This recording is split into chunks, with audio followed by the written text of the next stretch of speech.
What if I told you that everything you've been taught about mental strength is wrong? That the advice to just think positive or push through the pain is not only useless, but actually makes you weaker.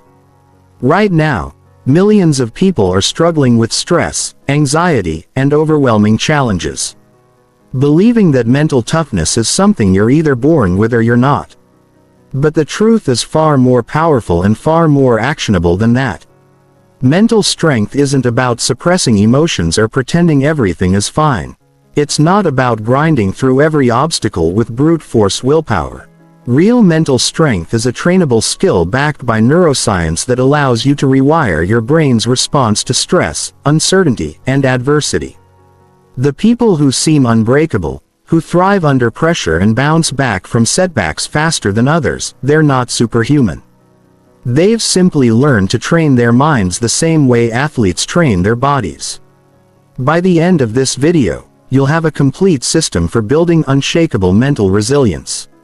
You'll understand the science behind why your brain reacts the way it does to stress. And more importantly, you'll have the exact techniques used by Navy SEALs, elite athletes, and top performers to reprogram their minds for strength. This isn't theory. This is a practical blueprint that you can start using today to transform how your mind handles any challenge life throws at you. Chapter 1. Why traditional mental health advice fails you. Most people approach mental strength completely backwards. They wait until they're already overwhelmed, stressed, or broken down. Then they try to fix themselves with positive thinking, meditation apps, or motivational videos. But here's the brutal truth. Trying to build mental strength when you're already in crisis is like trying to build muscle during a heart attack. It's too late and you're using the wrong approach entirely. The reason traditional advice fails is because it treats symptoms instead of addressing the root cause. Your brain is designed to protect you from threats. And in our modern world, it's constantly misfiring, treating every email, deadline, or uncomfortable conversation as a life or death situation. When you tell someone who's having a panic attack to just breathe deeply, you're asking them to override millions of years of evolutionary programming with a technique they've never properly trained. Think about this. If you wanted to run a marathon, would you just show up on race day and hope positive thinking gets you through 26 miles? Of course not. You'd train systematically, gradually building your endurance, strengthening your cardiovascular system, and conditioning your body to handle the stress of longer distance running. Yet, when it comes to mental strength, people expect to handle life's marathons with zero training. The most dangerous myth is that mental strength means being emotionally numb or never feeling stressed. This creates a toxic cycle where people judge themselves for having normal human reactions, which actually weakens their mental resilience. Real mental strength isn't about not feeling emotions. It's about developing the capacity to feel them fully while still maintaining clear thinking and effective action. Another critical failure in traditional approaches is the focus on individual techniques rather than integrated systems. Someone might learn breathing exercises but never practice them until they're already panicking. They might understand cognitive reframing but only try to use it when their thoughts are already spiraling. This piecemeal approach is like learning individual piano keys but never practicing songs. You need a comprehensive training system that builds multiple capacities simultaneously and integrates them into your daily life before you need them. The neuroscience is clear. Your brain changes based on what you repeatedly practice. If you repeatedly practice reacting to stress with panic, overwhelm, or avoidance, you're literally strengthening those neural pathways. Every time you let anxiety control your decisions, every time you avoid discomfort, every time you catastrophize about future problems, you're training your brain to be mentally weak. But the opposite is also true. When you systematically practice responding to challenges with calm focus, emotional regulation, and strategic thinking, you rewire your brain for resilience. Most people also make the mistake of believing that mental strength is about individual willpower. They think it's about being tough enough to handle everything alone. But research from Stanford and Harvard shows that the strongest people aren't those who rely on willpower. They're those who build systems, environments, and habits that support their mental resilience without requiring constant conscious effort. The final reason traditional advice fails is that it assumes all stress is bad and should be eliminated. This is completely backwards. Stress is the stimulus that builds mental strength, just like resistance builds muscle. The goal isn't to avoid all stress. It's to learn how to engage with appropriate levels of stress in a controlled way that builds your capacity over time. When you understand this fundamental principle, everything changes. You stop seeing challenges as things to survive and start seeing them as opportunities to grow stronger. Chapter 2: The Neuroscience of Mental Resilience and How Your Brain Actually Works. Your brain is not designed for the modern world. Understanding this simple fact is the foundation of building real mental strength. For millions of years, human brains evolved to handle immediate physical threats that required quick fight-or-flight responses: see a predator, run or fight, then return to baseline once the threat passed. But in today's world, your brain treats everything from work deadlines to social media notifications as potential threats, keeping you in a constant state of low-level stress that erodes your mental resilience over time. The key to mental strength lies in understanding three critical brain systems: the amygdala, the prefrontal cortex, and the anterior cingulate cortex. Your amygdala is your brain's alarm system, constantly scanning for threats and triggering stress responses. It's lightning fast, but not very smart, which is why you can feel anxious about things that logically make no sense. Your prefrontal cortex is your brain's CEO, responsible for rational thinking, planning, and emotional regulation. The anterior cingulate cortex acts like a bridge, helping coordinate between emotional and rational responses. Here's where it gets interesting. These brain regions are in constant competition for control. When your amygdala detects a threat, it floods your system with stress hormones that actually impair your prefrontal cortex's ability to function. This is why you can't think clearly. When you're highly stressed or emotional, your rational brain literally goes offline, leaving you at the mercy of primitive fight-or-flight responses that made sense 50,000 years ago, but are completely inappropriate for modern challenges. But here's the game-changing insight. You can train these brain systems just like you train muscles. Through specific practices, you can strengthen your prefrontal cortex's ability to stay online during stress. Improve your amygdala's threat detection accuracy and enhance the communication between them. This isn't wishful thinking. It's measurable neuroplasticity backed by thousands of studies. The process works through something called stress inoculation. When you expose yourself to controlled, manageable stress while maintaining calm focus, you literally rewire your brain's stress response system. Navy SEALs use this principle in their training, gradually exposing recruits to increasingly intense situations while teaching them to maintain operational effectiveness. Each time they successfully navigate stress while staying mentally clear, they strengthen the neural pathways that support resilience. One of the most powerful discoveries in neuroscience is that your brain can't tell the difference between vividly imagined experiences and real ones. This is why mental rehearsal is so effective. When elite athletes visualize perfect performance, their brains fire the same neural patterns as if they were actually performing. You can use this same principle to train mental strength by mentally rehearsing calm, effective responses to stressful situations. Your brain also has what scientists call a negativity bias, meaning it pays more attention to potential threats than opportunities. This kept our ancestors alive. But in the modern world, it makes you focus on everything that could go wrong rather than everything that could go right. Understanding this bias allows you to consciously redirect your attention towards solutions and possibilities rather than getting stuck in worry loops. Another crucial insight is that your brain is constantly predicting the future based on past experiences.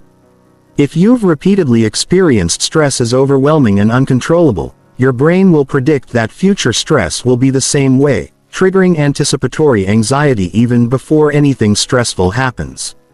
But when you systematically build positive experiences of handling stress effectively, you reprogram these predictive patterns. The most exciting part is that neuroplasticity never stops. Your brain remains capable of forming new neural pathways throughout your entire life. This means that regardless of your past experiences with stress, anxiety, or trauma, you can literally rebuild your brain's response patterns. Research shows that people who practice mental strength training show measurable changes in brain structure within just 8 weeks. The key is understanding that mental strength training must be systematic and progressive. You can't just read about these concepts and expect change. You have to actively practice new response patterns under gradually increasing levels of stress. Every time you choose a resilient response over a reactive one, you're literally carving new neural grooves that make that response more automatic in the future. Chapter 3: The Foundation: Building Stress Immunity Through Controlled Exposure. Most people approach stress completely backwards. They either try to avoid it entirely, which leaves them weak and unprepared, or they let themselves get overwhelmed by it, which damages their resilience over time. But elite performers understand a third option: stress inoculation. This is the systematic practice of exposing yourself to controlled amounts of stress while maintaining mental clarity and effective action. Think of stress immunity like physical immunity. When you get a vaccine, doctors inject you with a small controlled amount of a virus so your immune system can learn to fight it without getting sick. Stress inoculation works the same way. By deliberately exposing yourself to manageable challenges while practicing resilient responses, you train your nervous system to handle increasingly difficult situations without breaking down. The key word here is controlled. This isn't about throwing yourself into overwhelming situations and hoping for the best. It's about carefully calibrating the level of stress so that it's challenging enough to trigger adaptation, but not so intense that it overwhelms your capacity to respond effectively. This requires understanding your current stress tolerance and gradually expanding it over time. Start by identifying your stress triggers. Most people react automatically to stress without ever analyzing what specifically triggers their responses. Is it time pressure, uncertainty, social judgment, conflict, financial pressure? Once you know your specific triggers, you can design controlled exposures that gradually build your tolerance to each one. For time pressure, you might start by setting artificially tight deadlines for low-stakes tasks. Give yourself 10 minutes to clean a room that usually takes 15, or challenge yourself to write an email in 5 minutes instead of your usual 15. The goal isn't to rush through everything in life. It's to practice maintaining focus and decision-making speed under time constraints. For uncertainty, practice deliberately putting yourself in situations where you don't know the outcome. This might mean taking a different route to work, trying a new restaurant without reading reviews first, or starting a project before you have all the information. Each time you navigate uncertainty while staying calm and resourceful, you strengthen your tolerance for ambiguity. For social stress, gradually increase your exposure to social situations that feel slightly uncomfortable.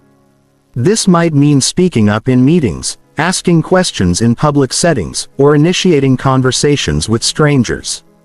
The key is to start small and build up systematically rather than jumping into your biggest fears. Here's where most people go wrong. They practice stress inoculation sporadically and inconsistently. But building stress immunity requires the same systematic approach as building physical fitness.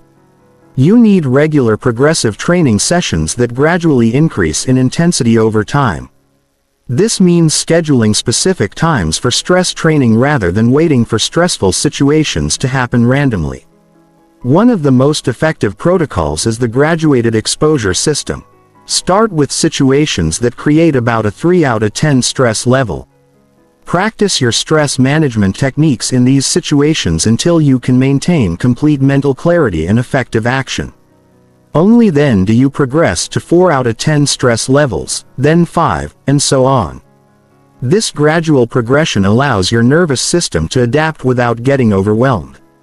Another critical component is recovery protocols. Just like you need rest between workout sessions to allow muscle adaptation, You need recovery time between stress training sessions to allow nervous system adaptation. This might involve specific relaxation techniques, quality sleep, or engaging in activities that restore your mental energy. The most powerful aspect of stress inoculation is that it changes your relationship with stress itself. Instead of viewing stress as something that happens to you, you start seeing it as information and opportunity.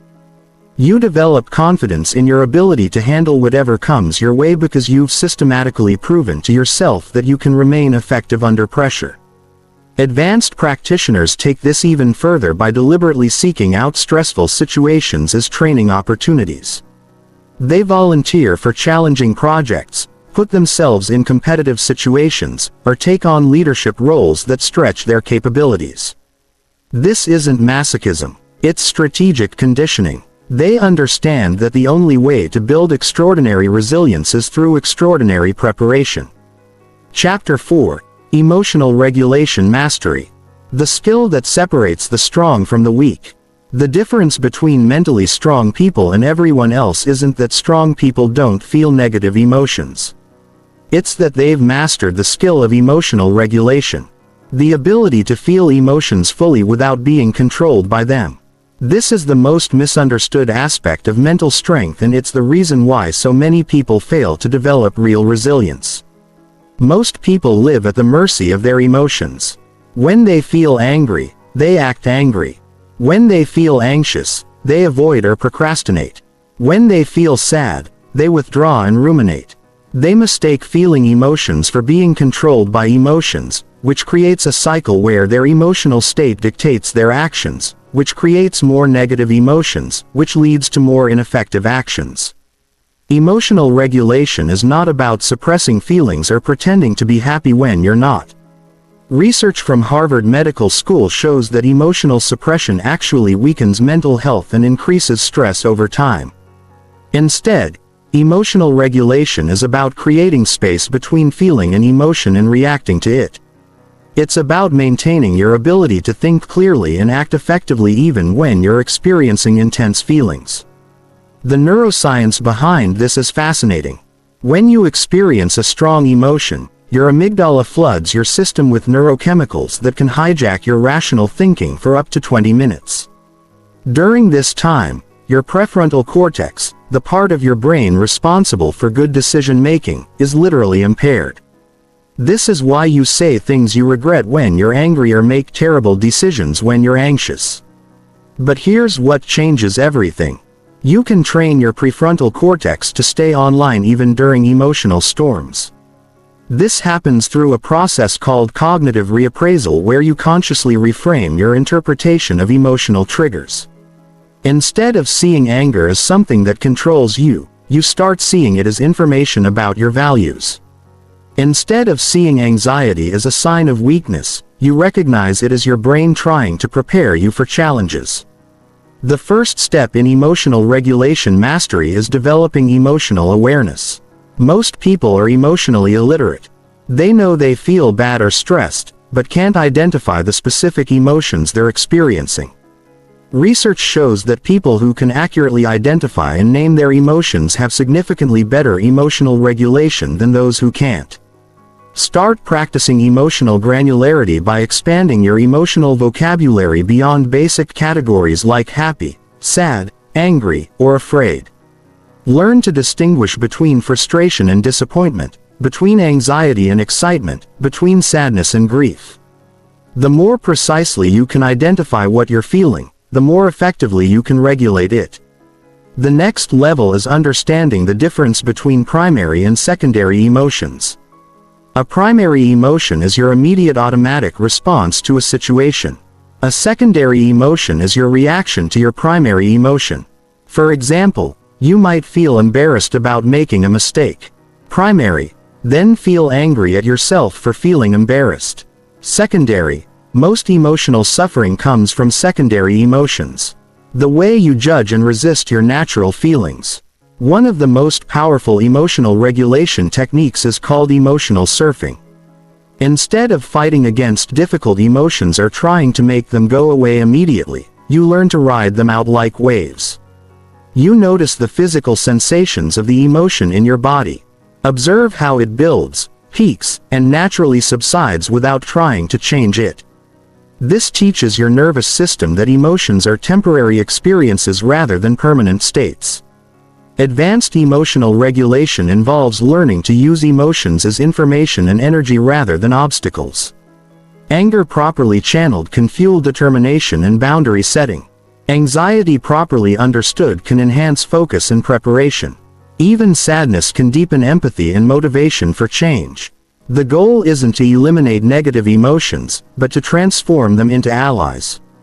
Another critical skill is emotional flexibility. The ability to experience different emotions in response to the same situation depending on what's most useful.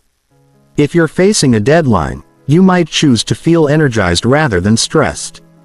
If someone criticizes you, you might choose curiosity about their perspective rather than defensiveness. This isn't about being fake. It's about recognizing that you have more choice in your emotional responses than most people realize. The most advanced practitioners develop what psychologists call emotional granularity, the ability to make fine distinctions between similar emotional states and choose the most appropriate response for each situation. They might recognize the difference between productive concern and unproductive worry, between healthy guilt that motivates change and toxic shame that creates paralysis. Building emotional regulation mastery requires daily practice with progressively more challenging situations. Start by practicing with low-intensity emotions during calm moments. Then gradually work up to maintaining regulation during more intense emotional states. This systematic approach ensures that you have these skills available when you need them most. Chapter 5. The Elite Mindset. How to think like someone who never breaks. The most mentally strong people in the world don't just have better emotional regulation or stress tolerance. They have a completely different way of interpreting reality itself. They've developed what psychologists call an elite mindset, a set of beliefs and thinking patterns that make them virtually unbreakable in the face of adversity.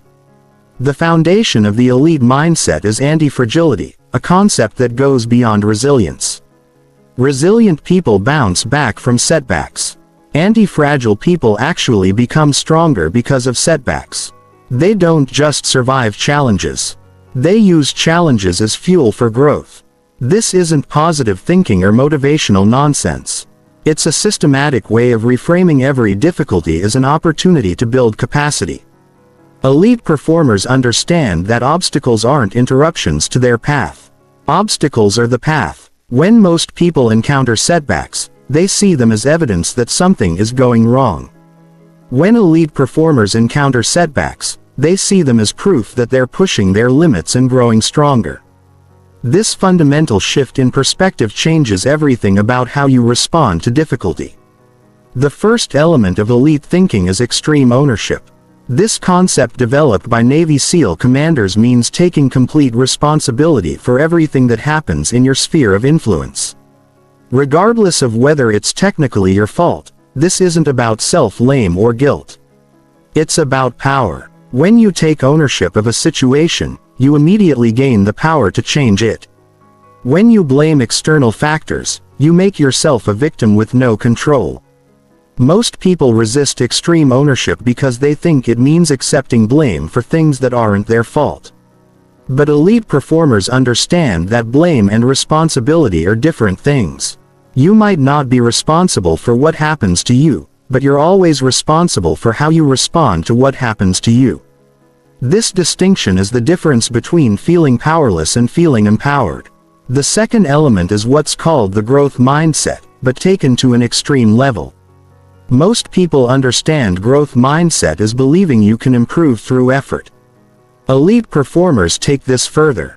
They believe that every failure contains the seeds of future success.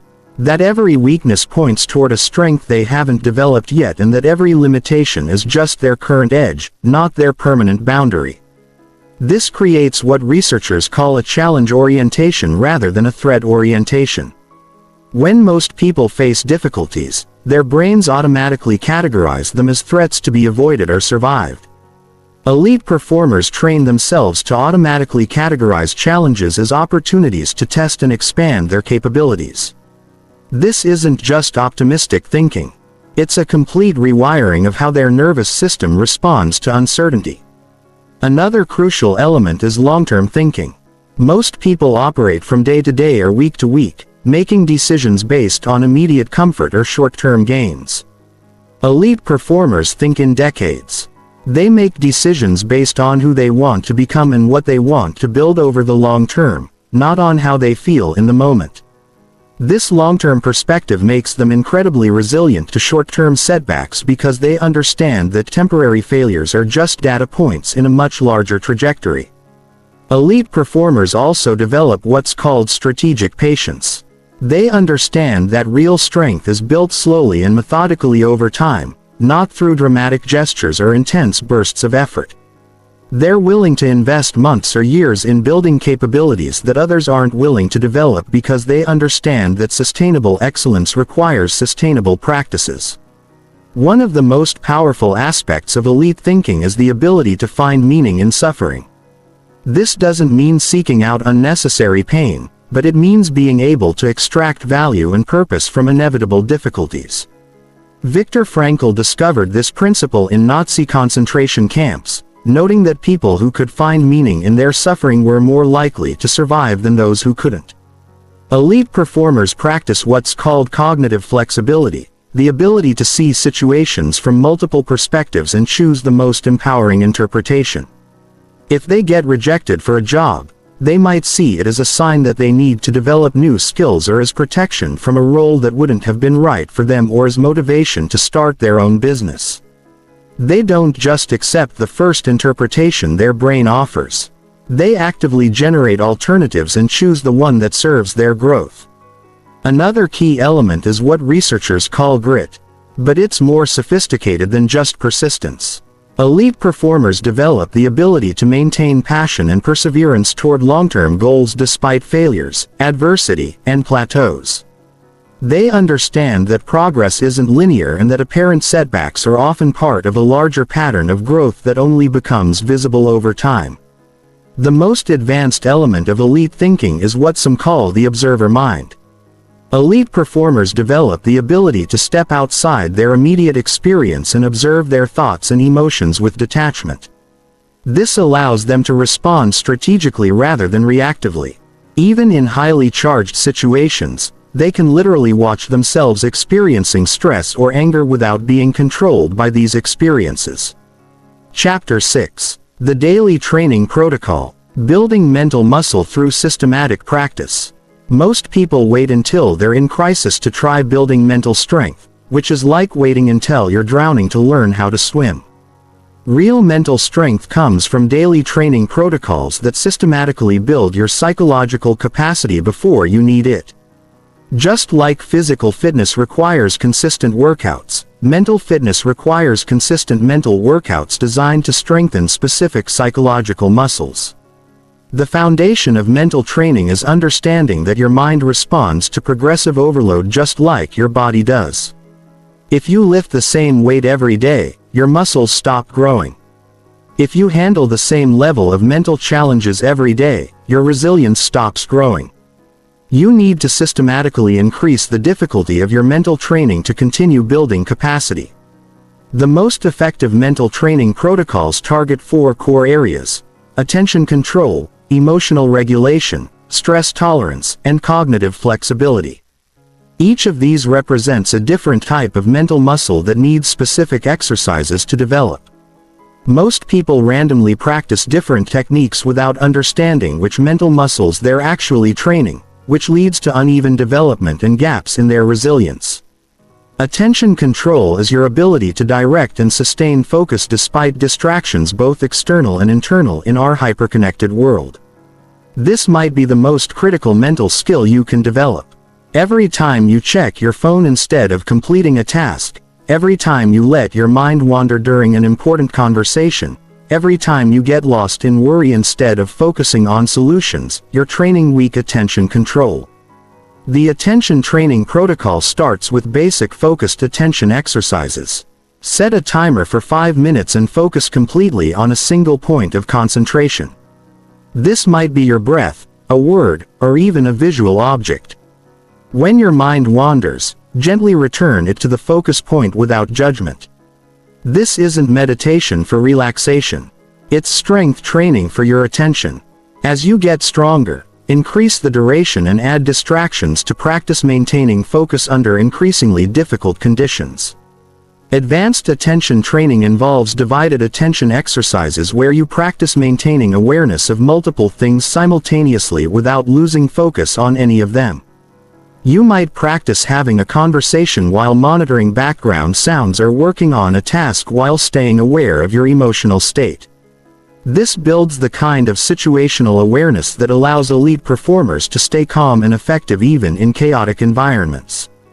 Emotional regulation training goes beyond just managing feelings in the moment.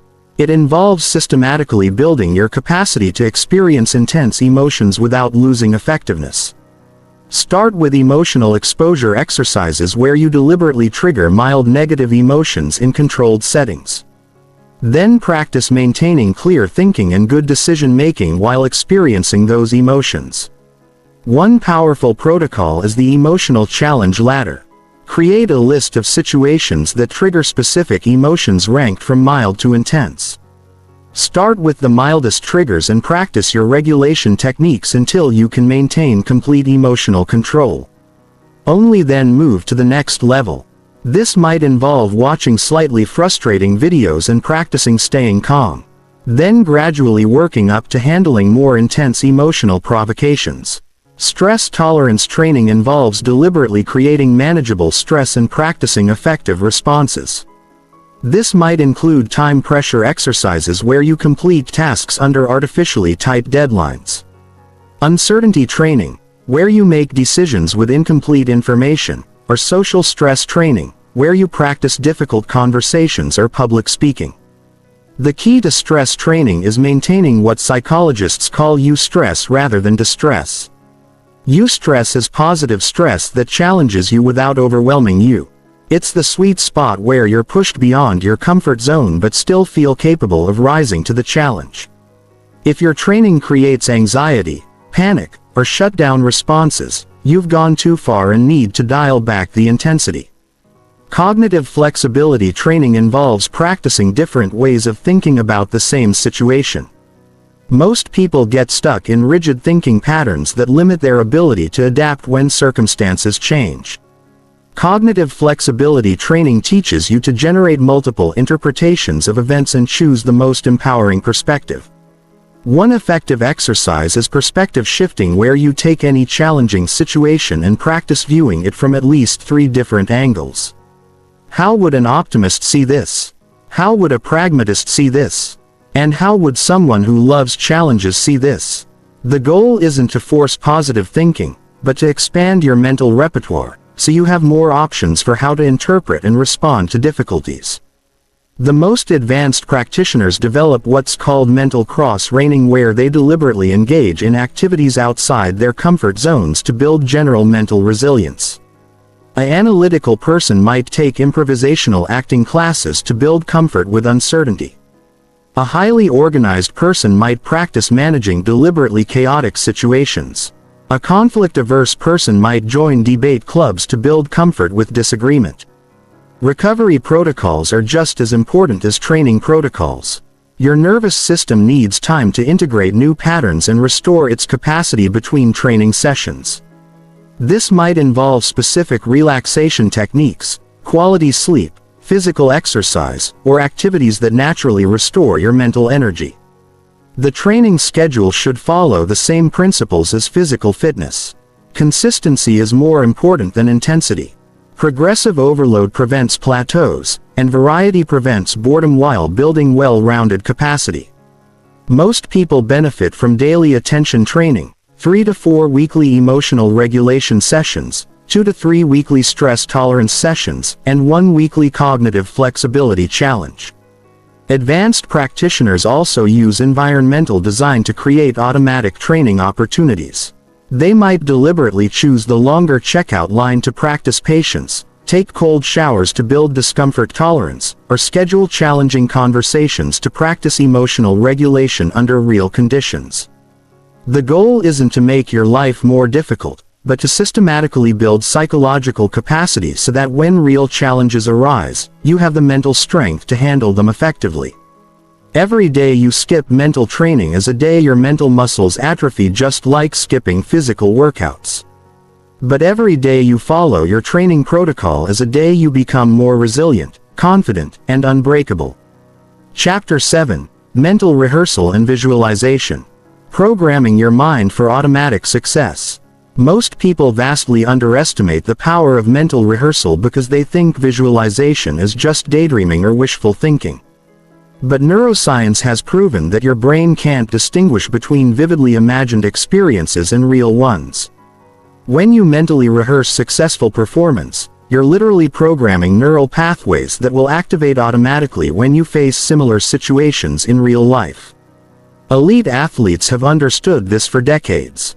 Olympic performers spend hours each day visualizing perfect execution of their skills. Not because they're being lazy, but because mental practice is often more effective than physical practice for building consistent performance under pressure. The same principles that allow a gymnast to visualize a perfect routine can allow you to visualize calm, effective responses to any challenging situation. The key to effective mental rehearsal is understanding the difference between outcome visualization and process visualization. Most people visualize outcomes, imagining themselves receiving awards, getting promotions, or achieving goals. While this can be motivating, it doesn't actually build the neural pathways needed to perform well under pressure.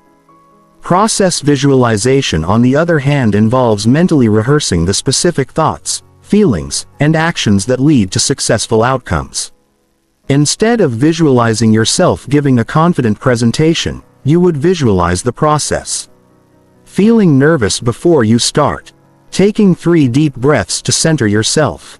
Making eye contact with friendly faces in the audience.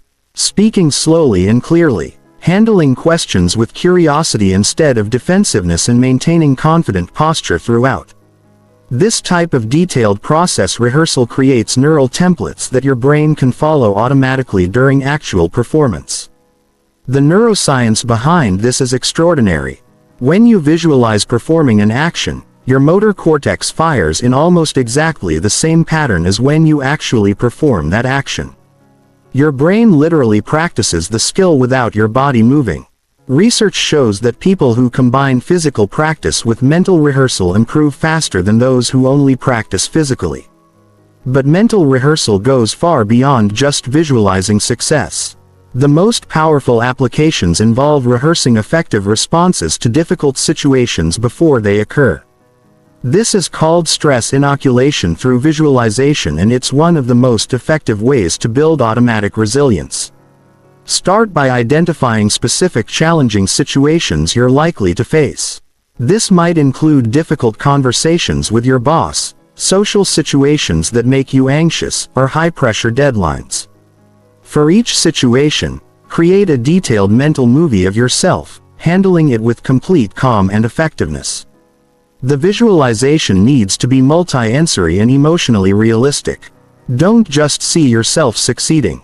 Feel the physical sensations in your body. Hear the sounds around you and include the emotional challenges you would actually face. If you're visualizing a difficult conversation, include feeling nervous at the beginning, then accessing your inner calm, speaking clearly and confidently, and maintaining emotional regulation even if the other person becomes defensive. Advanced practitioners use what's called stress inoculation visualization, where they mentally rehearse increasingly challenging scenarios while maintaining perfect emotional and mental control. A public speaker might visualize handling technical difficulties, hostile audience members, or forgetting their speech. Always ending the visualization with calm, resourceful responses that turn problems into opportunities to demonstrate competence. One of the most powerful techniques is future self-visualization, where you imagine yourself 1, 5, or 10 years in the future, having developed the mental strength you're working toward. you visualize this future self handling challenges that would overwhelm your current self. Then you imagine downloading that future self's wisdom, confidence, and capabilities into your present self. The timing and frequency of mental rehearsal is crucial. The most effective approach is to practice visualization during calm, relaxed states when your subconscious mind is most receptive to new programming. Many people find that the time just before falling asleep or just after waking up is ideal for mental rehearsal because your brain waves are in the alpha state that facilitates learning and memory consolidation. Repetition is also critical. Just like learning a physical skill, mental skills require consistent practice to become automatic. Most effective practitioners do short 5 to 10 minute visualization sessions daily rather than long and frequent sessions. This consistent repetition builds neural pathways that become stronger and more automatic over time. Another advanced technique is called mental contrast visualization, where you alternate between visualizing your current challenges and visualizing your ideal future responses. This creates what psychologists call implementation intentions. Specific if-then plans that your brain can execute automatically. If I start feeling overwhelmed during the presentation, then I will take a deep breath and focus on helping my audience rather than on my anxiety. The most sophisticated mental rehearsal involves what's called systems thinking visualization, where you don't just rehearse individual responses but rehearse entire systems of thinking and being. You might visualize yourself approaching an entire day with unshakable confidence, handling every interaction from a place of inner strength and maintaining emotional equilibrium regardless of external circumstances. Some practitioners also use anchoring techniques where they associate specific physical gestures, words, or mental images with their visualized states of mental strength. During visualization, they might clench their fist while feeling confident, creating a physical anchor they can use to trigger that same state during real situations. The goal of mental rehearsal isn't to eliminate all nervousness or difficulty from your life, but to program automatic responses that allow you to remain effective even when facing challenges. When you've mentally rehearsed calm confidence hundreds of times, accessing that state becomes as automatic as walking or breathing. Chapter 8. Building Unshakable Confidence. The internal foundation of mental strength. Most people confuse confidence with arrogance, cockiness, or positive thinking, which is why they struggle to build real confidence that lasts. True confidence isn't about feeling good about yourself all the time or believing you can do anything.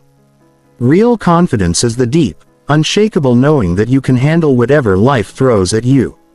Not because you'll never fail or struggle, but because you've proven to yourself that you can navigate challenges and come out stronger. The foundation of unshakable confidence is what psychologists call self-efficacy. Your belief in your ability to influence events that affect your life. This isn't about believing you can control everything that happens to you, but about knowing you can control your response to everything that happens to you. This distinction is crucial because it means your confidence doesn't depend on external circumstances being perfect. Most people try to build confidence by avoiding failure or seeking external validation, which creates brittle confidence that crumbles under pressure.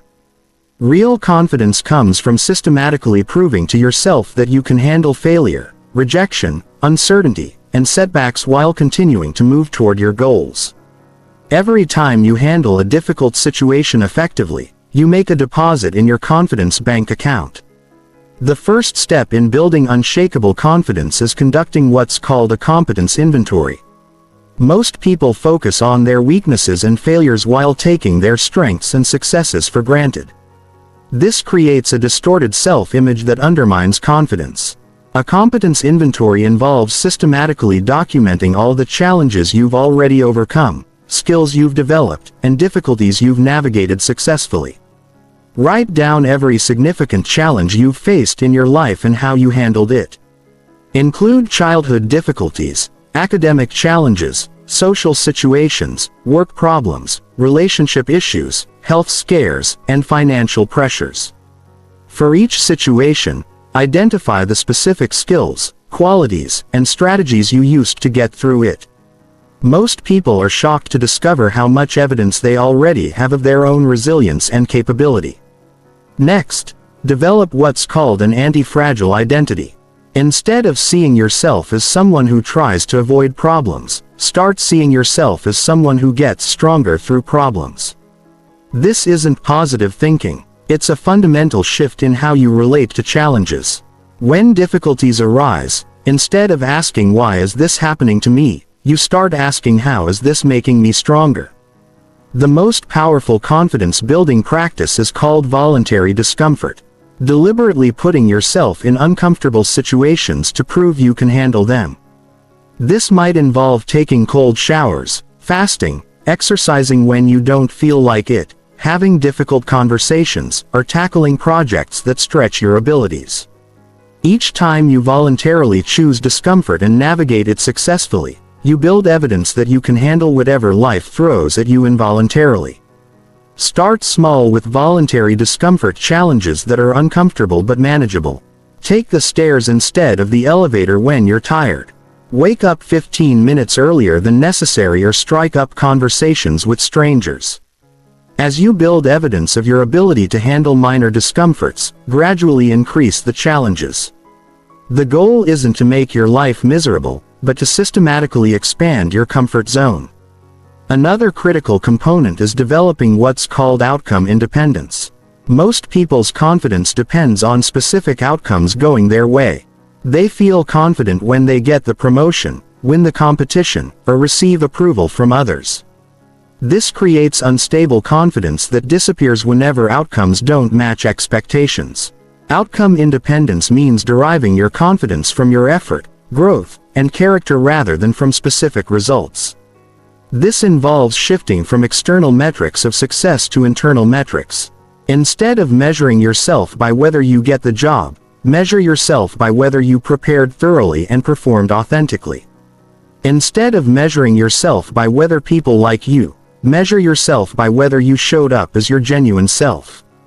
This shift makes your confidence unshakable because it doesn't depend on factors outside your control. Advanced confidence building involves what's called competence stacking, systematically developing skills that build on each other to create exponential confidence growth. Instead of trying to build confidence in every area simultaneously, you focus on developing deep competence in one area, then transfer that confidence to related areas. For example, you might start by building physical fitness, which develops discipline, persistence, and proof that you can change your body through consistent effort.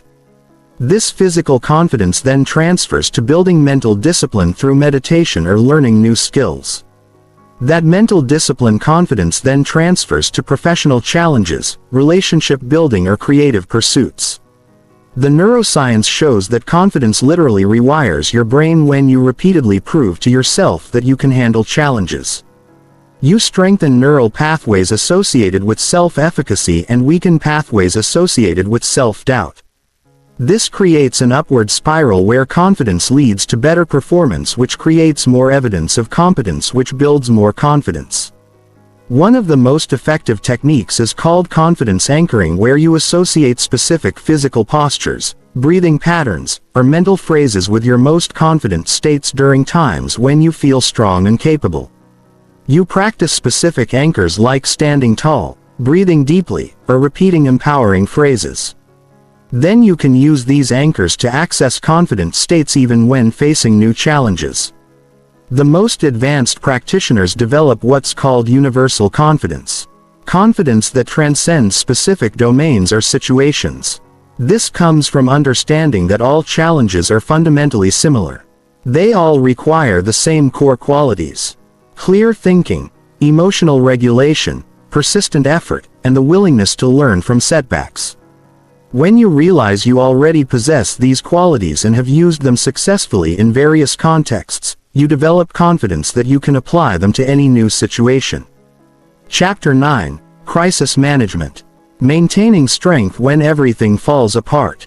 The true test of mental strength isn't how you perform when everything is going well, but how you function when your world is falling apart.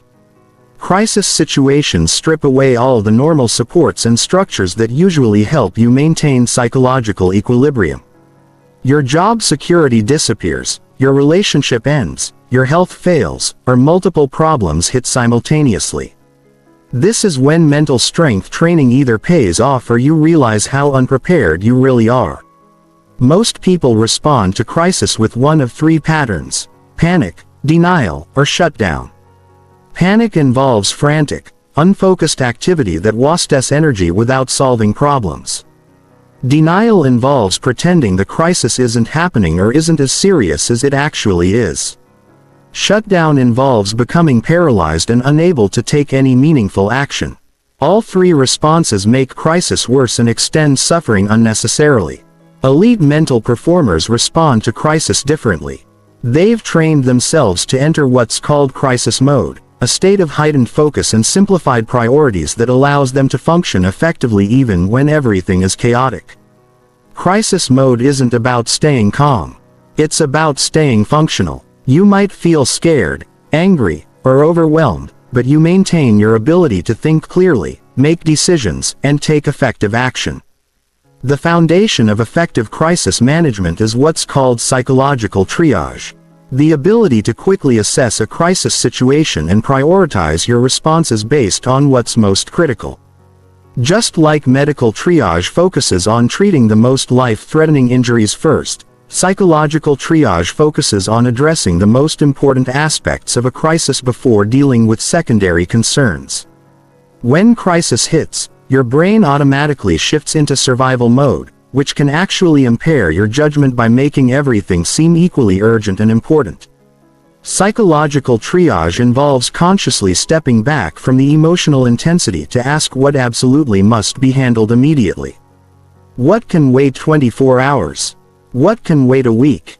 This prevents you from wasting precious mental energy on non-critical issues during the most acute phase of the crisis. Advanced crisis management involves developing what's called crisis protocols, predetermined response plans for different types of emergencies. Just like fire departments have predetermined response protocols that allow them to function effectively under extreme stress, you can develop personal protocols that automatically activate when specific types of crises occur. A financial crisis protocol might include immediately assess available resources, cut all non-essential expenses, contact creditors, to negotiate payment plans, activate your professional network to explore income opportunities and maintain daily routines to preserve psychological stability. Having these protocols predetermined means you don't waste mental energy figuring out what to do while you're in the midst of emotional chaos. One of the most important crisis management skills is what's called emotional compartmentalization. The ability to acknowledge and feel your emotions about the crisis without letting those emotions impair your decision-making ability. This isn't about suppressing feelings. It's about creating internal structure that allows you to experience emotions without being overwhelmed by them. The technique involves setting aside specific times for emotional processing while maintaining emotional discipline during action phases. You might allow yourself 15 minutes each morning to feel scared, angry, or sad about your situation. Then shift into problem-solving mode for the rest of the day. This prevents emotions from interfering with effective action while ensuring you don't suppress feelings in ways that create additional psychological problems. Another critical skill is maintaining what's called resource conservation during crisis. Crises drain your mental, emotional, and physical energy much faster than normal situations. If you try to maintain your normal standards and commitments during a crisis, you'll quickly become exhausted and make the situation worse.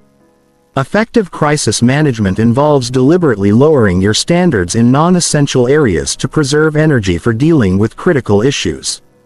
This might mean eating simple foods instead of cooking elaborate meals, letting housework slide to focus on job searching, or temporarily reducing social commitments to preserve mental energy for handling the main crisis. The goal isn't to let everything fall apart, but to consciously choose which standards to temporarily relax so you can maintain high standards in the areas that matter most. Advanced practitioners also develop what's called antifragile crisis thinking. The ability to identify potential benefits or growth opportunities even in the midst of serious difficulties. This isn't about pretending that bad things are good, but about recognizing that many crises force positive changes that wouldn't have happened otherwise. A job loss might force you to discover career paths you wouldn't have otherwise considered. A relationship ending might free you to develop aspects of yourself that were suppressed in the relationship. A health scare might motivate lifestyle changes that dramatically improve your long-term well-being. Looking for these potential benefits doesn't minimize the real pain of crisis, but it helps you maintain hope and motivation during dark periods. One of the most powerful crisis management techniques is what's called worst-case scenario planning. When you're in crisis, your imagination often runs wild with catastrophic possibilities, which creates additional anxiety on top of the real problems you're already facing. Worst-case scenario planning involves systematically thinking through the actual worst-case outcomes and developing realistic plans for handling them. This process usually reveals that even genuine worst-case scenarios are more manageable than your anxiety makes them seem. You might lose your house but realize you have friends who would let you stay with them temporarily. You might have to declare bankruptcy, but discover that people rebuild their finances successfully all the time. Planning for worst-case scenarios paradoxically reduces anxiety because it shows you that even the worst outcomes are survivable. The most advanced aspect of crisis management is developing what's called post-traumatic growth. The ability to emerge from crisis stronger, wiser, and more capable than before. Research shows that many people who effectively navigate major crises report that they're ultimately grateful for the experience because of how much it forced them to grow. This growth isn't automatic. It requires conscious effort to extract lessons, develop new capacities, and integrate the experience in ways that build future resilience. But when done effectively, crisis management becomes crisis transformation, where difficulties become catalysts for reaching new levels of mental strength and life satisfaction. Chapter 10. Advanced Mental Conditioning Techniques Used by Special Forces and Elite Performers. The techniques used by Navy SEALs, Olympic athletes, and other elite performers to develop extraordinary mental toughness go far beyond basic stress management or positive thinking. These advanced methods involve systematic conditioning of the nervous system to function optimally under extreme pressure, maintain clarity during chaos, and access peak performance states on command. One of the most powerful advanced techniques is what special forces call controlled breathing under stress. This isn't the basic breathing exercises most people learn, but specialized breathing protocols designed to maintain optimal brain function during high-stress situations. The technique involves specific breathing ratios that balance your autonomic nervous system even when your body is flooded with stress hormones. The tactical breathing protocol used by elite military units involves inhaling for 4 counts, holding for 4 counts, exhaling for 4 counts, and holding empty for 4 counts. All while maintaining complete mental focus on the breathing pattern. But the advanced aspect isn't the breathing itself. It's practicing this technique while under increasing levels of stress, physical exertion, or cognitive demand. Advanced practitioners train this breathing pattern while doing intense physical exercise, solving complex problems, or engaging in high-pressure activities. The goal is to make optimal breathing automatic even when every instinct tells you to breathe rapidly or hold your breath.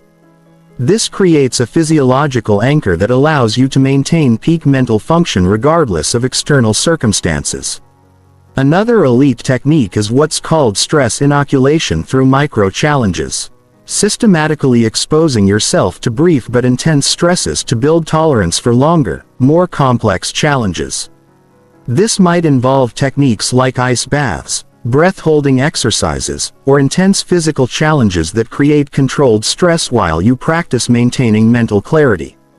The key is that these micro-challenges are brief enough to be manageable but intense enough to trigger real stress responses. A 30-second cold shower creates genuine physiological stress, but it's short enough that you can practice optimal mental responses without becoming overwhelmed. As your tolerance builds, You gradually increase either the intensity or duration of these challenges. Elite performers also use advanced visualization techniques that go far beyond basic mental rehearsal.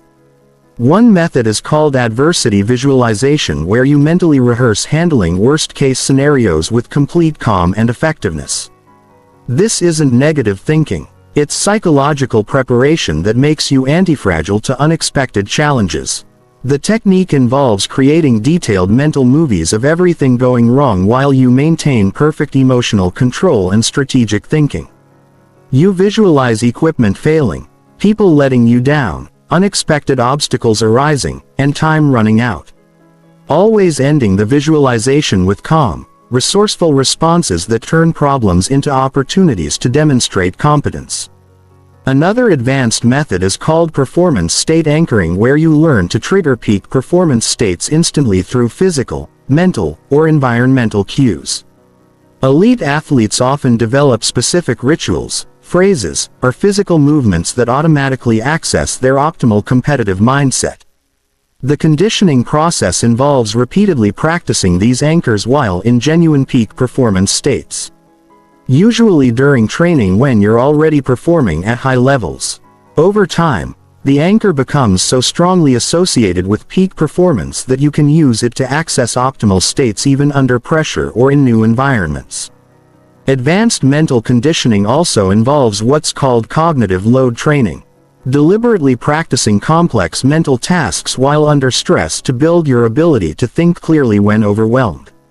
This might involve solving mathematical problems while exercising intensely, making strategic decisions while sleep deprived, or maintaining detailed awareness while managing multiple competing demands. The goal isn't to make your life unnecessarily difficult, but to build mental processing capacity that far exceeds normal requirements. When you've trained yourself to think clearly while managing 10 different challenges simultaneously, handling 3 challenges feels almost easy by comparison. One of the most sophisticated techniques is called identity integration training, where you practice accessing different aspects of your personality on command depending on what the situation requires. Elite performers often develop multiple identity modes: a focused performer, a calm leader, a creative problem solver, and a resilient warrior. The training involves consciously practicing shifting between these different modes until the transitions become automatic and instantaneous. This allows you to access the optimal mental and emotional configuration for any situation rather than being locked into a single way of being regardless of circumstances. Advanced practitioners also use what's called systems thinking under pressure. The ability to maintain awareness of multiple interconnected variables and their relationships even during high-stress situations. This involves training your mind to track cause and effect relationships, anticipate second and third-order consequences, and make decisions based on systemic understanding rather than immediate reactions. The conditioning process involves deliberately practicing complex decision while under various forms of stress. Gradually building your ability to maintain strategic perspective even when every instinct tells you to focus narrowly on immediate problems. Perhaps the most advanced technique is what's called transcendent motivation training, where you learn to access sources of motivation that go beyond personal comfort, success, or even survival. Elite performers often develop the ability to tap into purpose that transcends individual concerns. Whether that's service to others, commitment to excellence, or contribution to something larger than themselves. This transcendent motivation becomes a source of strength that remains available even when personal motivation fails, fear becomes overwhelming, or circumstances become genuinely threatening. It's what allows elite performers to maintain effectiveness even when facing situations that would break people who only have personal motivation to rely on. Chapter 11. The Social Dimension. Building mental strength through strategic relationships. Most people think mental strength is a solo journey, something you develop in isolation through individual willpower and personal discipline. This is one of the biggest misconceptions about resilience. The truth is that the mentally strongest people in the world understand that resilience is fundamentally social. They strategically build relationships and environments that amplify their mental strength rather than drain it. Your social environment is either making you stronger or making you weaker every single day. There's no neutral ground. The people you spend time with, the conversations you engage in, and the energy you absorb from others all directly impact your mental resilience. Most people allow their social environment to happen to them randomly, surrounding themselves with whoever happens to be convenient or available. Elite performers design their social environment deliberately to support their mental development. The foundation of social mental strength is understanding the difference between energy givers and energy takers. Energy givers are people who leave you feeling more capable, motivated, and resilient after spending time with them. They challenge you to grow, support your goals, and maintain high standards for themselves and others. Energy takers are people who consistently drain your mental resources through negativity, drama, victim mentality, or demanding excessive emotional support without reciprocating. Most people tolerate energy takers in their lives because they feel guilty about setting boundaries or because they've been conditioned to believe that being a good person means being available to everyone who needs help. But here's what elite performers understand. Allowing energy takers unlimited access to your mental resources doesn't make you compassionate. It makes you weak. You can't give what you don't have. And you can't help others develop strength if you're constantly depleting your own. Building social mental strength requires what's called strategic relationship design. This means consciously choosing to spend more time with people who elevate your thinking, challenge your assumptions, and model the kind of mental toughness you want to develop. It also means limiting exposure to people who consistently reinforce victim mentality, negative thinking patterns, or low standards for personal growth. This doesn't mean cutting off everyone who's going through difficult times or only associating with successful people. It means distinguishing between people who are facing challenges while maintaining personal responsibility and growth mindset versus people who have made victimhood and negativity core parts of their identity. The most powerful social strategy for building mental strength is what's called the mentor-peer-student model. This involves simultaneously maintaining relationships with people who are more mentally strong than you are, people who are at your current level, and people who are less developed than you are. Each type of relationship serves a different function in your development. Mentors are people whose mental toughness you admire and want to emulate. These might be formal mentors, coaches, or simply people you observe and learn from. The key is to actively study how they think, how they handle challenges, and what principles guide their decision. Most people are too proud or intimidated to actively seek mentorship, which keeps them stuck at their current level indefinitely. Peers are people who are working on similar challenges and have similar levels of mental development. These relationships provide accountability, shared learning, and mutual support during difficult times. The most effective peer relationships involve honest feedback, shared challenges, and mutual commitment to growth rather than just social comfort. Students are people you're helping to develop mental strength. Teaching others forces you to clarify your own thinking, reinforces your own learning, and creates accountability for maintaining high standards. When you know someone is looking up to you, as an example of mental toughness, you're less likely to allow yourself to slip into weak thinking patterns. Another critical aspect of social mental strength is developing what's called emotional contagion immunity. Emotions are literally contagious through mirror neurons and unconscious mimicry. If you spend time around anxious, negative, or mentally weak people without proper protection, you will unconsciously absorb those emotional states. Emotional contagion immunity involves learning to remain centered in your own emotional state regardless of the emotional chaos around you. This isn't about being cold or disconnected. It's about maintaining your ability to choose your emotional responses rather than automatically mirroring whatever emotions others are projecting. The technique involves practicing emotional boundaries where you can empathize with others without absorbing their emotional states. You can understand that someone is anxious without becoming anxious yourself. You can care about someone's problems without taking on their stress. This skill is essential for anyone who wants to help others while maintaining their own mental strength.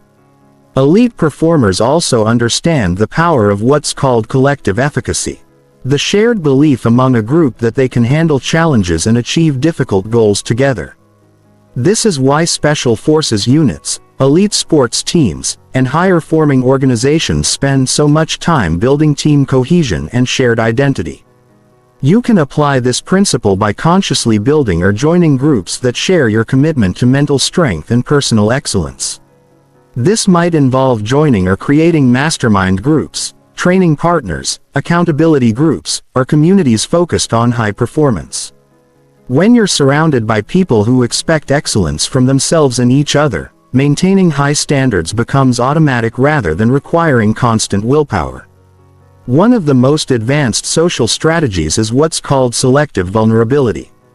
This involves strategically sharing your challenges, fears, and growth areas with people who can provide useful support and feedback while maintaining appropriate boundaries with people who would use that information to undermine your confidence or create drama.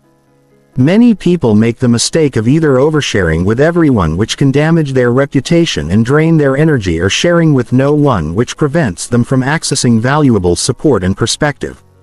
Selective vulnerability means carefully choosing who gets access to your inner world based on their ability to provide constructive support. The most sophisticated practitioners develop what's called social leadership, where they actively shape the mental culture of their relationships and environments. Instead of just trying to protect themselves from negative influences, they become positive influences that elevate everyone around them. This involves modeling the kind of mental strength you want to see in others. Initiating conversations that promote growth and solutions rather than complaints and problems, and creating shared experiences that build collective resilience. When you become a source of mental strength for others, you not only help them but also reinforce your own commitment to maintaining high standards. Chapter 12. Long-term maintenance. Staying mentally strong when life gets comfortable.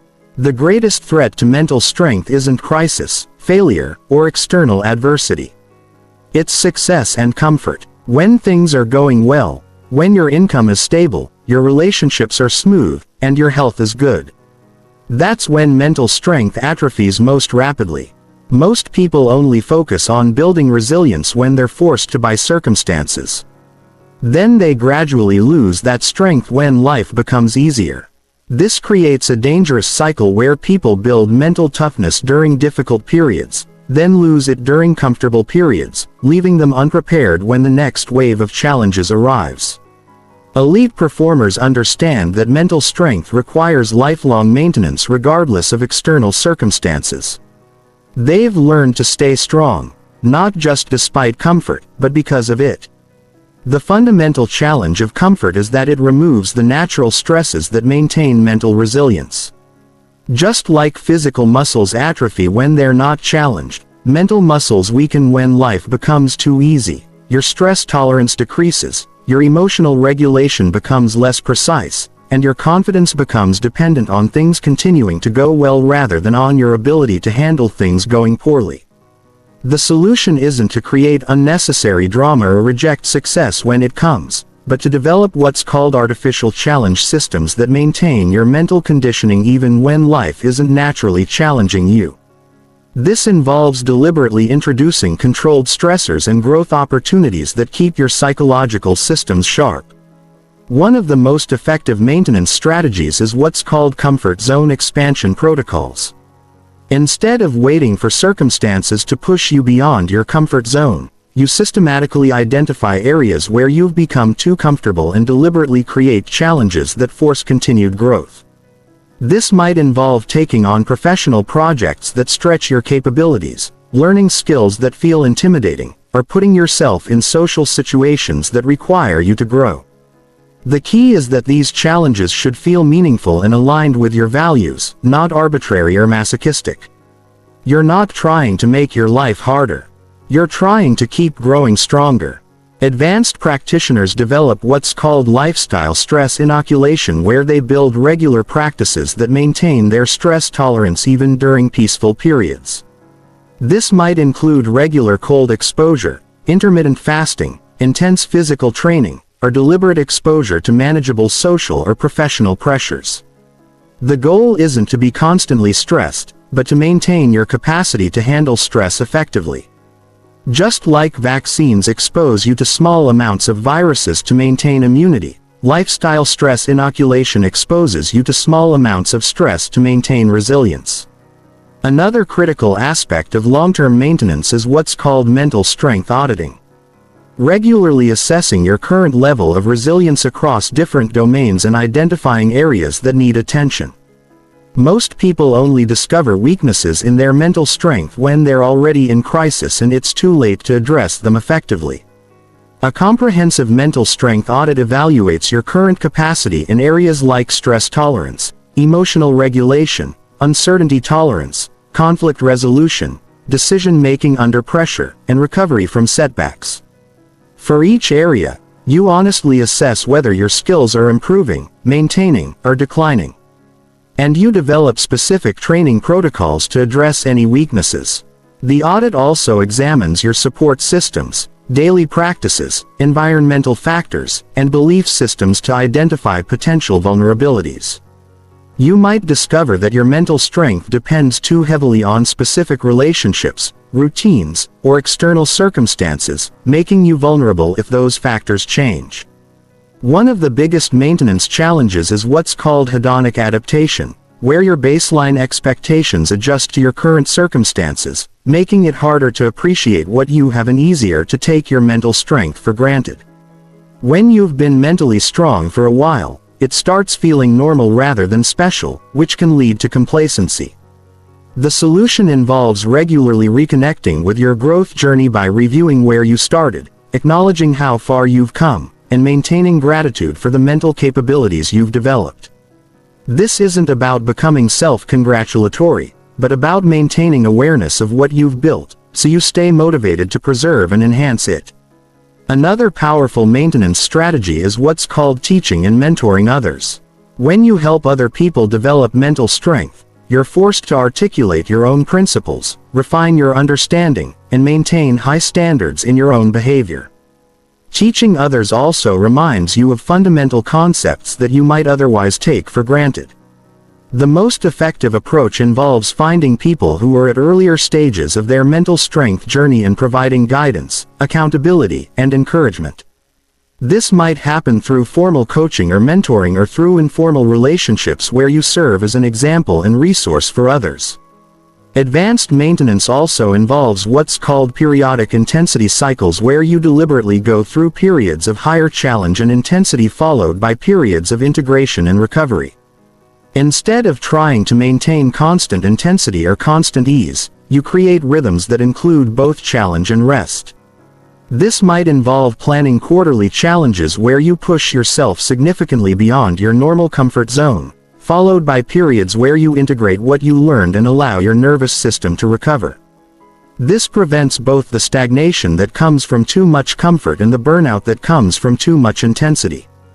The most sophisticated maintenance approaches involve what's called adaptive goal setting, where you continuously adjust your mental strength objectives based on your changing life circumstances, values, and capacities. What challenges you at 20 might not challenge you at 40.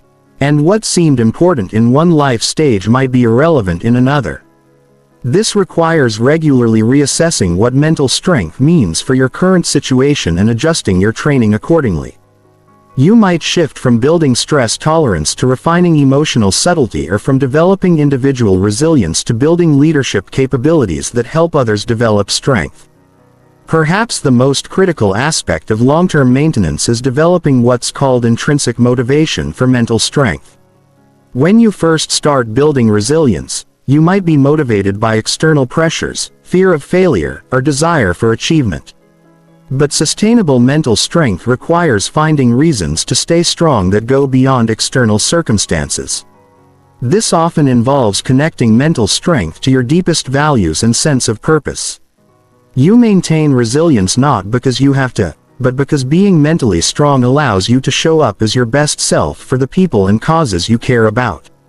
This intrinsic motivation remains stable regardless of external success or comfort levels. Chapter 13. Mental Strength Leadership. elevating others while becoming unbreakable yourself. The highest level of mental strength isn't just personal resilience. It's the ability to help others develop unbreakable mindsets while becoming even stronger yourself. When you can maintain your own mental toughness while simultaneously elevating the mental strength of everyone around you, you've reached a level of psychological mastery that most people never even consider possible. Mental strength leadership goes far beyond just being a good example or offering encouragement when others face challenges. It's about understanding how to create environments, conversations, and experiences that systematically build resilience in others while reinforcing your own commitment to mental excellence. This is what separates truly elite performers from those who are just personally resilient. The foundation of mental strength leadership is understanding that strength is contagious when transmitted properly. Most people try to help others by giving advice, sharing their experiences, or providing emotional support. While these can be helpful, they don't actually build mental strength in others. Real mental strength can only be developed through guided experience where people learn to handle challenges themselves with appropriate support and feedback. The key is creating what psychologists call scaffolded challenges. Situations where people face genuine difficulties that stretch their capabilities but remain within their zone of proximal development. This means the challenge is hard enough to require growth but not so overwhelming that it creates trauma or shutdown responses. As a mental strength leader, your role is to design these experiences, provide the right amount of support, and help people extract the lessons that build their confidence and capability. This requires deep understanding of each person's current capacity, their specific growth edges, and the types of challenges that will most effectively build their particular weak areas. One of the most powerful leadership techniques is what's called progressive challenge design. Instead of waiting for life to randomly create difficult situations, you systematically expose people to increasingly challenging experiences while providing the framework and support they need to succeed. This might involve gradually increasing responsibilities, creating controlled stress situations, or facilitating difficult conversations. The progression must be carefully calibrated. If you move too slowly, people become bored and don't grow. If you move too quickly, they become overwhelmed and lose confidence. The art is finding the sweet spot where people feel stretched but capable, challenged but supported. Advanced mental strength leaders also develop what's called diagnostic thinking. The ability to quickly assess what specific aspects of mental strength someone needs to develop and design appropriate interventions. Some people need to build stress tolerance. Others need better emotional regulation, and still others need to develop clearer thinking under pressure. This requires understanding the different components of mental strength and being able to recognize which areas are strong and which areas need development in each individual. It also requires having a toolkit of different types of challenges and exercises that target specific mental muscles. One of the most sophisticated leadership approaches is what's called adaptive coaching, where you adjust your leadership style based on each person's learning style, personality, and current development level. Some people respond best to direct challenge and tough love, while others need more support and encouragement. Some learn best through experience, while others need more explanation and discussion. The most effective mental strength leaders can fluidly shift between different approaches depending on what each person needs in each moment. This requires high emotional intelligence, careful observation skills, and the ability to separate your natural teaching style from what actually works best for each individual. Mental strength leadership also involves modeling the mindset and behaviors you want to see in others. People learn more from watching how you handle challenges than from listening to what you say about handling challenges. When you consistently demonstrate calm under pressure, resilience in the face of setbacks, and commitment to growth despite difficulties, others naturally begin to adopt similar patterns. But modeling goes beyond just being a good example. Advanced leaders practice what's called intentional modeling, where you deliberately make your mental processes visible to others. You verbalize your thinking during challenging situations. Explain how you're managing your emotions during stressful moments and share your decision-making process when facing difficult choices. This gives people insight into how mental strength actually works in practice rather than just seeing the end results. They'll learn to recognize the internal processes that create external resilience, which allows them to develop those same processes in themselves. Another critical component is creating what's called psychological safety with appropriate challenge. People need to feel safe enough to take risks, make mistakes, and be vulnerable about their struggles. But they also need to be challenged enough to actually grow stronger. This balance is delicate and requires skillful leadership. Psychological safety comes from consistent support, non-judgmental feedback, and clear communication that mistakes are learning opportunities rather than failures. The challenge comes from setting high standards, providing honest feedback about areas needing improvement, and refusing to accept excuses or victim mentality. Advanced mental strength leaders also understand the power of collective efficacy, building shared beliefs within groups that they can handle challenges together. This involves creating team experiences that require collective problem solving, mutual support, and shared responsibility for outcomes. When groups successfully navigate difficult challenges together, they develop confidence not just in their individual abilities, but in their collective capacity to handle whatever comes their way. This creates a culture of mental strength that reinforces itself and becomes more powerful than any individual's personal resilience. One of the most advanced leadership techniques is what's called transformational reframing. Helping people completely change how they interpret challenges, setbacks, and difficulties.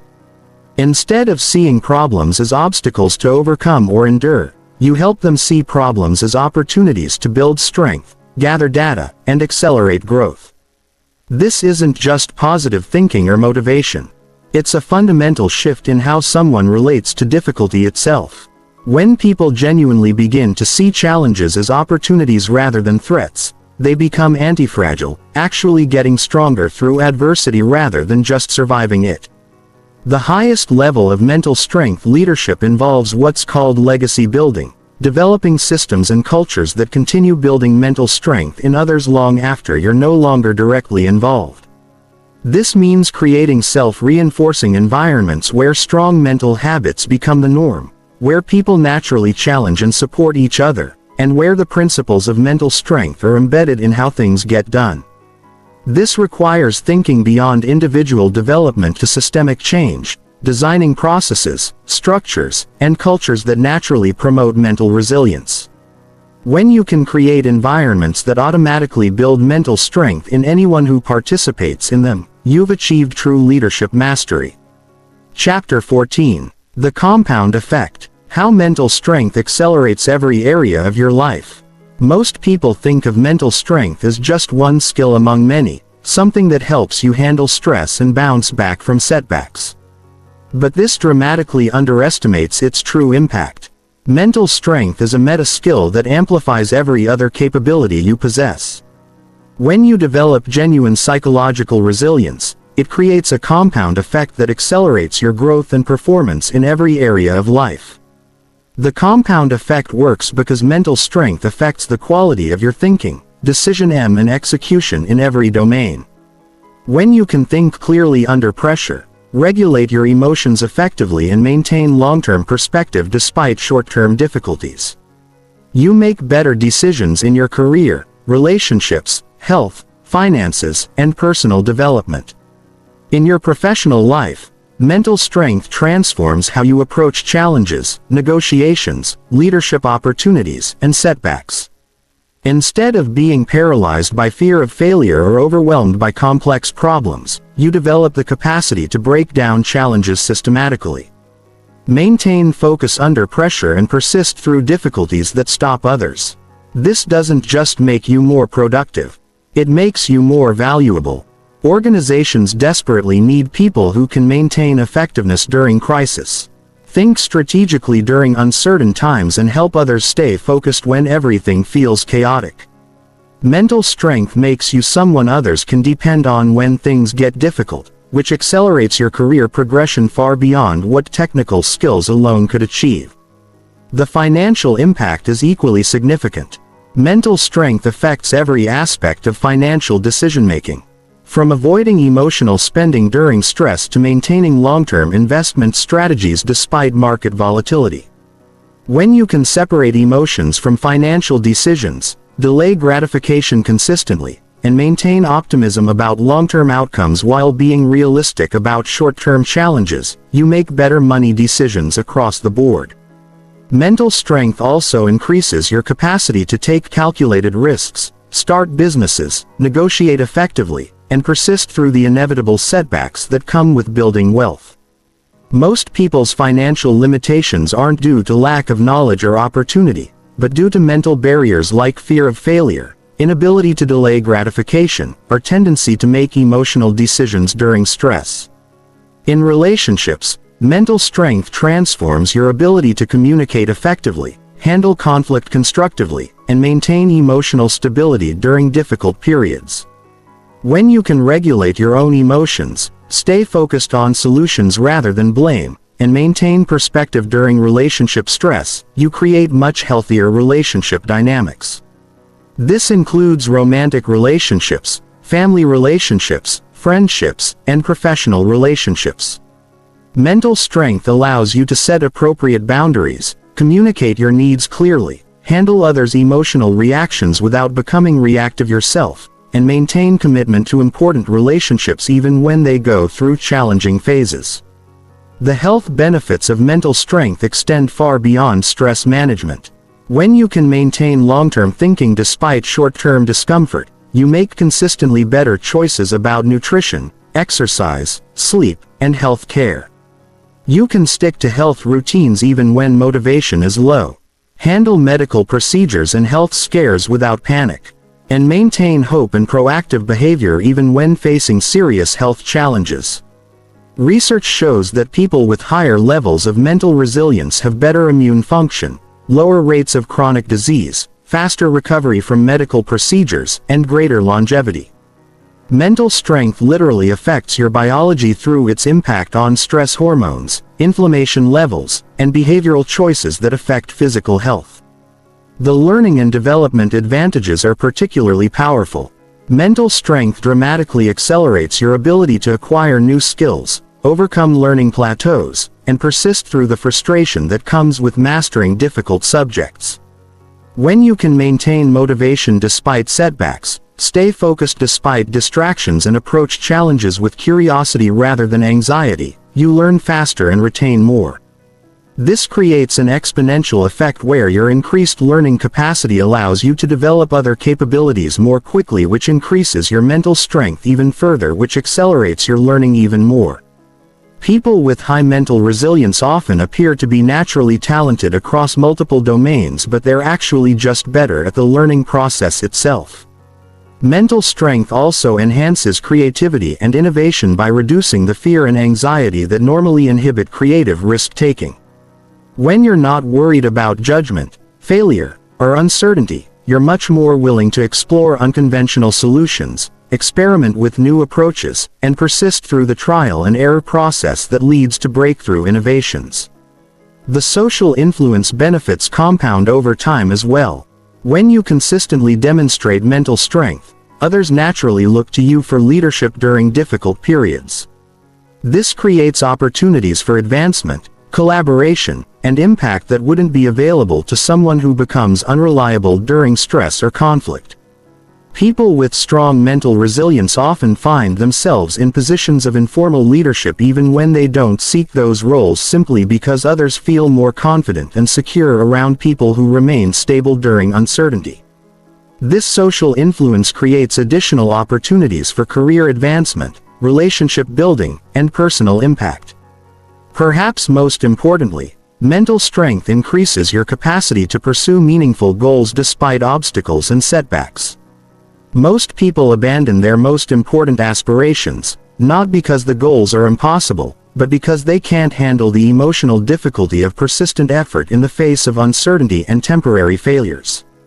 When you develop genuine mental toughness, you can pursue goals that require years of consistent effort, handle the emotional ups and downs of long-term projects, and maintain motivation even when progress feels slow or non-existent. This allows you to achieve things that require sustained effort over time, which tend to be the most meaningful and rewarding accomplishments. The compound effect accelerates over time because each area of improvement supports the others. Better physical health increases your mental resilience, which improves your relationships, which reduces stress, which improves your decision-making, which leads to better career and financial outcomes, which increases your options and reduces anxiety, which further improves your mental strength. This creates an upward spiral where mental strength leads to better outcomes which provide more resources and opportunities which make it easier to maintain mental strength which leads to even better outcomes. The people who seem to have everything going their way are often those who developed strong mental resilience early and have been benefiting from this compound effect for years. The key insight is that mental strength isn't just about handling adversity. It's about optimizing every aspect of your life through better thinking, decision-making, and execution.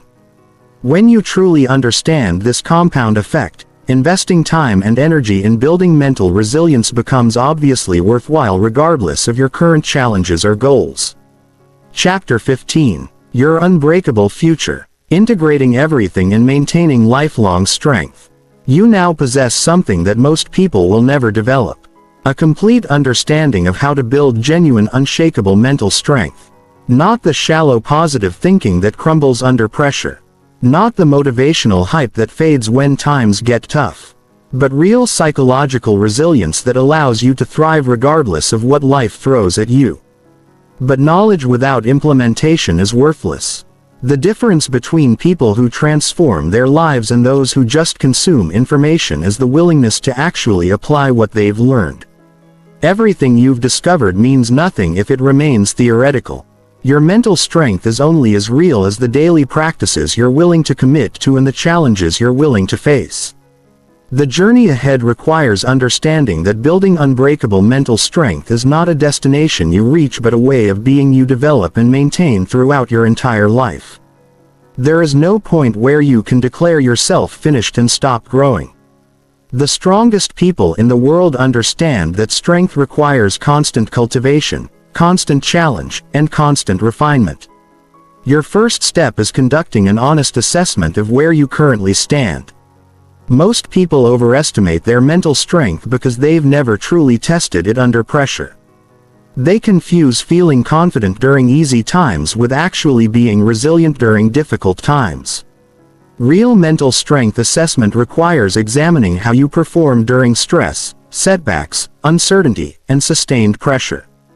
Look at your recent responses to challenging situations. Did you maintain clear thinking under pressure? Or did you become reactive and emotional? Did you persist through difficulties while maintaining effectiveness? Or did you give up or burn out? Did you recover quickly from setbacks or did they derail you for extended periods? This honest assessment shows you exactly where you need to focus your development efforts. The integration process requires developing what's called a personal mental strength protocol. A systematic approach to building and maintaining resilience that fits your specific life circumstances, personality, and goals. This isn't a one-size-fits-all program, but a customized system that addresses your unique strengths and weaknesses. Your protocol should include daily practices for attention training, emotional regulation, and stress inoculation. It should include weekly challenges that push you beyond your comfort zone in controlled ways. It should include monthly assessments of your progress and adjustments to your training based on what you're learning about yourself. And it should include quarterly intensive periods where you deliberately test your mental strength under more demanding conditions. The daily practices don't need to be time-consuming, but they need to be consistent. 5 to 10 minutes of focused attention training, a few minutes of emotional regulation practice and one small voluntary discomfort challenge can build significant mental strength over time. The key is making these practices non-negotiable parts of your routine like brushing your teeth or eating meals. The weekly challenges should systematically address areas where you feel less confident. If uncertainty makes you anxious, Design challenges that involve making decisions with incomplete information. If conflict makes you uncomfortable, practice having difficult conversations or expressing disagreement respectfully. If time pressure stresses you out, create artificial deadlines that push you to perform under time constraints. One of the most critical aspects of long-term success is building what's called antifragile systems rather than just personal resilience. This means creating environments, relationships, and routines that not only support your mental strength, but actually make you stronger when they're disrupted. Antifragile systems include diverse income sources that make you more secure when one source disappears. Multiple meaningful relationships that strengthen your social support when individual relationships change. Various sources of identity and self-worth that remain stable when any single source is threatened, and flexible routines that maintain your mental training even when your schedule is disrupted. Your mental strength development should also include teaching and mentoring others. This serves multiple purposes. It reinforces your own understanding of mental strength principles. It creates accountability for maintaining high standards in your own behavior. It builds your leadership skills and social influence. And it contributes to something larger than your personal development. The teaching doesn't need to be formal. You can model mental strength in your daily interactions. Share insights with friends and family members who are interested. Offer support to people facing challenges, and create informal accountability relationships with people who share your commitment to personal growth. Advanced practitioners also develop what's called legacy thinking, where they consider how their mental strength will impact not just their own lives but the lives of people around them and future generations. When you develop genuine resilience, you model what's possible for your children, colleagues, and community. You become proof that people can be strong, capable, and thriving regardless of circumstances. This legacy perspective provides motivation that goes beyond personal benefits. Even when you don't feel like maintaining your mental training, you can draw on your commitment to being an example of what humans are capable of. This transcendent motivation becomes especially important during periods when personal motivation feels low. Perhaps most importantly, you must understand that the path ahead will include setbacks, plateaus, and periods where you question whether this work is worth the effort. Mental strength development is not linear. You'll have periods of rapid growth followed by periods where progress feels invisible. You'll have times when you feel incredibly resilient, followed by times when you feel more fragile than ever. These fluctuations are normal and actually necessary for long-term development. The plateaus force you to deepen your practice rather than just expanding it. The setbacks teach you that your strength is more resilient than your confidence. The doubts help you distinguish between genuine wisdom and mere bravado. The people who develop truly unbreakable mental strength are those who persist through these natural cycles without interpreting temporary difficulties as evidence that they're failing or that the process isn't working. They understand that building psychological resilience is like building physical fitness. It requires consistent effort over extended periods, and the benefits compound gradually rather than appearing immediately. Your unbreakable future depends on your willingness to commit to this process for the long term. Not because it's easy or always enjoyable, but because it's the path to becoming the kind of person who can handle whatever life brings while helping others do the same. You have everything you need to begin this transformation today. The only question remaining is whether you'll choose to use it. The choice is yours. You can return to your previous patterns and continue living at the mercy of your circumstances and emotions. Or you can begin building the unshakable mental strength that will transform not just how you handle challenges, but how you experience life itself. The techniques are proven, the path is clear, and your capacity for growth is unlimited. Now it's time to prove to yourself what you're truly capable